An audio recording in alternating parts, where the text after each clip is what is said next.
అందరికీ నమస్కారం. సమాజమే దేవాలయం, ప్రజలే దేవుళ్ళని అన్న నందమూరి తారక రామారావు గారంటే ఆ నినాదాన్ని సమాజమే దేవాలయం, ప్రేక్షకులే సినిమా వాళ్ళకి దేవుళ్ళు. అలాంటి ఒక రైతు కుటుంబం నుంచి వచ్చిన నాకు ఒక పేరు ఇచ్చినటువంటి ప్రేక్షకులు ఎప్పుడు కూడా నాకు దేవుళ్ళతో సమానం.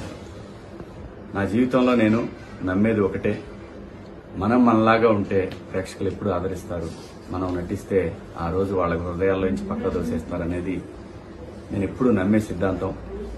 అలాగే నా కోసం అహర్నిశలు పనిచేసినటువంటి అభిమానులందరికీ కూడా మీకు చేతులెత్తి నమస్కరిస్తూ మీకు పాదాభివందనాలు తెలియజేసుకుంటున్నాను.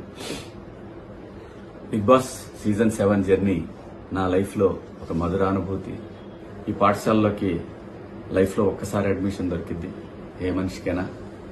సో అలాంటి అవకాశం నాకు ఇచ్చిన స్టార్ మాకి, ఎండమోల్కి నేను సదా రుణపడి ఉంటాను.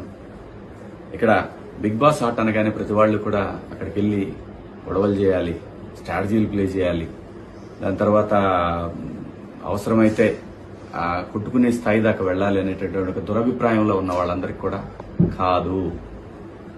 ఇది నిజంగా ఒక పాఠశాల, దీంట్లో డిసిప్లిన్ చాలా అవసరం, ఇది మనకి లైఫ్ పాఠాలు నేర్పుతుంది అనేది చెప్పాలనుకున్నాను. ఈ షో ద్వారా అందరికీ చెప్పాను. ఆ అవకాశం నాకు స్టార్ మా ఇచ్చింది.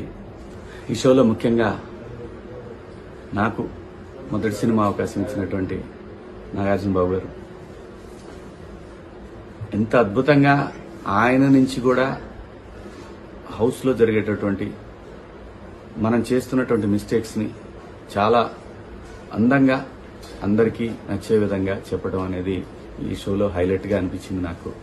ఎందుకంటే ఆయన ఇండస్ట్రీలో ఎంతో మంది దర్శకుల్ని, ఎంతో మంది ఆర్టిస్టులను పరిచయం చేశారు. అటువంటి ఒక సూపర్ స్టార్ ఈ షోకి హోస్ట్ గా ఉండటం అనేది నిజంగా కంటెస్టెంట్లకి అదృష్టం. ఈ సీజన్ 7లో కూడా బాబు గారే ఉండటం అనేది డెఫినెట్ గా ఒక సాటి ఆర్టిస్ట్ గా చాలా గర్వంగా అనిపించింది నాకు. ఆయన ప్రతి వారం ఒక మాస్టర్ లాగా అందరికీ చెప్పడం, అందులో ముఖ్యంగా నాకు అవకాశం ఇచ్చినటువంటి దేవుడు నాగార్జున బాబు గారు, ఆయన చెప్పడం అనేది నాకు చాలా బాగా అనిపించేది. మాట్లాడదాం అనగానే నేను ఎక్కడా కూడా భయపడే మనిషిని కాదు. అలాంటిది బాబు గారి దగ్గరికి వచ్చేసరికి 1కి 100 సార్లు ఆలోచించి మాట్లాడేవాడిని. ఏదైనా తక్కువ మాట్లాడాలి, ఎక్కువ మాట్లాడకూడదు అనేది చాలా బలంగా ఎప్పుడు నేను ధైర్యంగా మాట్లాడతా. బాబు గారితో కూడా ధైర్యంగానే మాట్లాడాను, కానీ చాలా తగ్గి మాట్లాడేవాడిని. ఎందుకంటే నేను ఆ గౌరవం ఇవ్వకపోతే నేను మనిషిలాగా కాదు.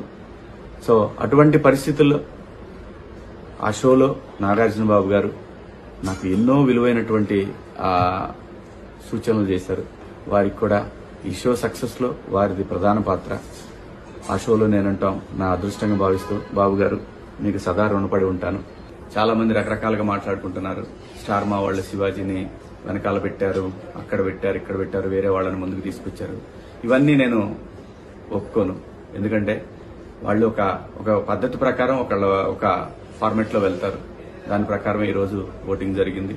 దాంట్లో విజేతగా నా బిడ్డ పల్లవి ప్రశాంత్ గెలిచాడు.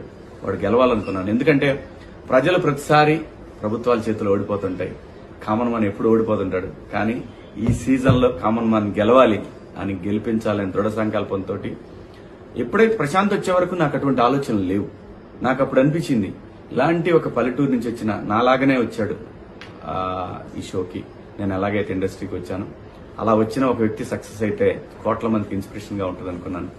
అది భగవంతుడు నా మనసులోని కోరికను ప్రశాంత్ రూపంలో తీర్చాడు. ప్రశాంతే కాదు, యావర్ లాంటి ఎటువంటి బ్యాక్గ్రౌండ్ లేని మనుషులు ఇక్కడ నాతో పాటు కంటెస్టెంట్లుగా రావటం, వాళ్ళకి నాకు మా హృదయాలు కలవటం, ఇదంతా కూడా దైవేచ్ఛ. అంతేగాని ఒక గ్రూప్ లాగా ఆడాలనే ఆలోచన గాని, లేదంటే మన ఆటలో ఇంకొకళ్ళ ఇన్వాల్వ్మెంట్ ఉండాలనేది పరమ భూతు. అది మూల సూత్రానికి, బిగ్ బాస్ షో మూల సూత్రానికి అది విరుద్ధం.